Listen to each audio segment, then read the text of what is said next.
Hi students, so today let me come back to the Monday memo. I know I've said I was going to do a video on To Be or Not to Be by Kurt Vonnegut, and I am going to do that. That's what I'm doing right now. It will not be the way I usually do them with a little PowerPoint because I've sort of run out of time, so I'm just going to do a brief, maybe 7-8 minute discussion of the story and kind of hit some highlights. So again, you will probably like this story a lot better than last week's story. However, this is, as all 4 of our stories I've said before are dystopian fiction. They are dealing with critique of society that on the surface appear to be utopia, but when you dig a little deeper, you realize there's something significantly wrong. And that is true in our To Be or Not to Be story. So let me click into the PDF. So this was published in 1962. So what, 63 years ago. And so let me just give you a brief synopsis of the story. So if I were writing this in my reading response, I might say, in Kurt Vonnegut's To Be or Not to Be, published in 1962, society has eliminated aging, disease, and suffering, but at a true cost. To prevent overpopulation, no one can be born unless someone volunteers to die. The protagonist, Edward Whaling, is about to become father to triplets, and he has to struggle with the reality that he must find 3 volunteers to die to take his newborn baby's place. In a moment of desperation, he decides to take matters into his own hands and shoots himself, the obstetrician, and Leonora Duncan, the gas chamber hostess. All right. So that's what I would say, and I might add something about the painter in the end deciding that he cannot continue living either and decides to die as well. So we should be questioning certain things in this story from the moment we read the first 6 sentences. When you have a story opening up, everything was perfectly swell. Right there, you wonder, that's probably going to be proved wrong. And in fact, it is proved wrong. On the surface, everything is swell. So Vonnegut goes on to write, there were no prisons, slums, no insane asylums, no cripples, no poverty, no wars. All diseases were conquered, so was old age. Death, barring accidents, was an adventure for volunteers. The population of the United States was stabilized at 40 million souls. So that is very ironic in nature. This is a satire wherein Vonnegut is writing about a situation that looks reasonable. You want to stabilize the population, right? Population is out of control. We want to keep it stable. In other words, it can't go up, it can't go down. We want to keep it at the same level.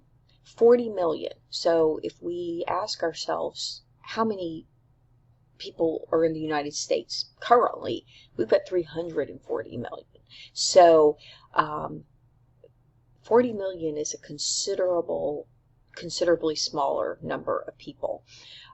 So that idea of population stability sounds good on the surface, but we realize as we read this story that comes at a great cost. No one can be born unless someone volunteers to die, because old age was basically done away with. People, for the most part, seem to live almost forever, which sounds good on the surface, but obviously that brings up all kinds of questions. So another thing to think about as you're reading the story is the title, to be or not to be. So that's an allusion to Hamlet. It's an existential question. Who decides who can live and who can die? So in this society, the government says no one can be born unless someone dies. And so that idea of taking away people's control is problematic at best. Another thing you want to think about is symbolism of things like names. So the person who is getting ready to be a father of triplets, his name is Edward K. Whaling Jr. So Whaling, his last name is pronounced like crying. So we discover that having babies is not necessarily a happy thing. The other person you want to consider or character is the painter. The painter is old, 200 years old. He is described as sardonic. If you look up the word sardonic, what it means is grimly mocking or cynical. Okay, and he is definitely that. He is definitely a cynic.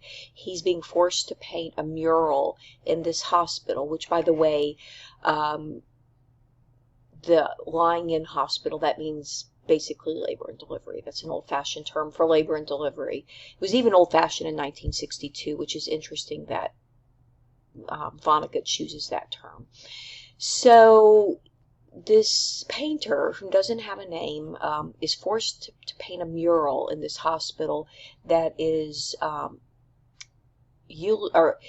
paying honor to people who volunteered to die, as well as the society around the people who volunteered to die. This painting is a garden, and we realize it's called the Happy Garden of Life, which again is ironic. Next character we come in contact with is a hospital orderly. So if you don't know what an orderly is, it'd be like a medic or a nursing assistant. Okay, so not a nurse, not a doctor, but someone who does maybe wheels patients around, helps delivering, moving people from place to place, that kind of thing. So the orderly interacts, and the purpose of the orderly in the story really is to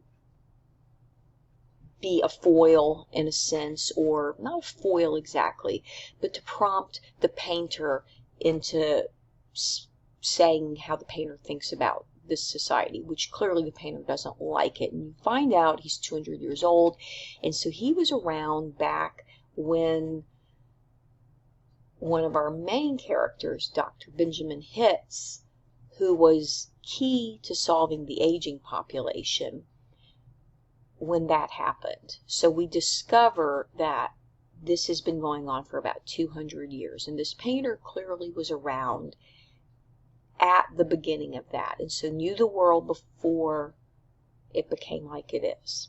Okay, and of course the number, the title, it's an allusion to Hamlet, to be or not to be, which also is like, oh, should I exist or should I not exist? And that's the phone number that you call if you say you're going to want to die, and you make an appointment with the Federal Bureau of Termination, which again, very much a play, a satire of governmental institution and governmental control. Okay, so then we have the character of the gas chamber hostess, Leora Duncan. And that all of this is pretty interesting. And you have to remember that this is definitely also calling up a lot of World War II and Nazism,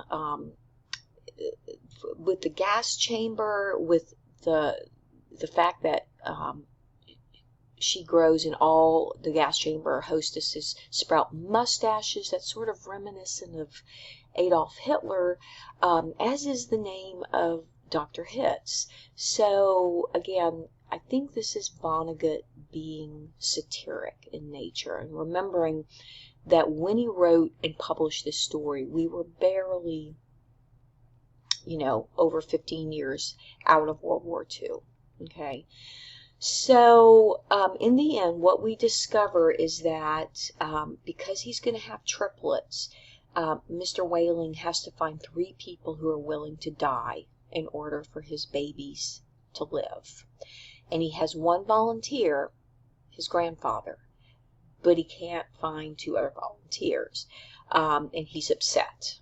So we have this interaction with Whaling, who calls himself the Invisible Man, between him and Dr. Hitz about the fact that he's going to have to choose which one of his babies are not going to be able to live. In the end, we discover that Whaling takes matters into his own hands by killing himself, by killing Dr. Hitz, and by killing Leora Duncan.